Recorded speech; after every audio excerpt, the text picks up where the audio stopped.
প্রিয়, তোমায় আজ কিছু বলতে চাই, যা কখনো বলা হয়ে ওঠেনি। তুমি আমার জীবনে এসেছো বলেই আমি ভালোবাসার গুরুত্ব বুঝেছি। তুমি আমার জীবনে এসেছো বলেই আমি ভালোবাসতে শিখেছি।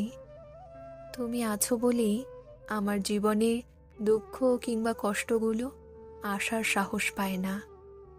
তুমি আমাকে ভরসা দিয়েছো, আমাকে বিশ্বাস করতে শিখিয়েছো। আমার খারাপ সময়ে আমার পাশে থেকেছো, আমার হাতে হাত রেখেছো।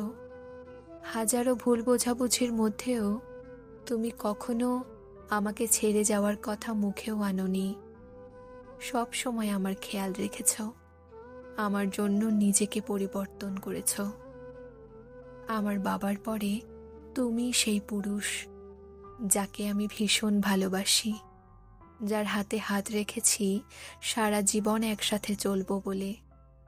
আমি সত্যিই অনেক ভাগ্যবতী যে তোমাকে নিজের করে পেয়েছি। তুমি সত্যি অনেক ভালো মনের মানুষ। তুমি আমার অনুপ্রেরণা। তোমাকে দেখলেই আমার সকল ক্লান্তি উধাও হয়ে যায়। আমি চাই আমার জন্য তোমার ভালোবাসা সারা জীবন ঠিক এরকমই থাকুক। তুমি শুধু আমার হয়ে থেকো। তোমাকে আমি ভীষণ ভালোবাসি প্রিয়, ভীষণ ভালোবাসি।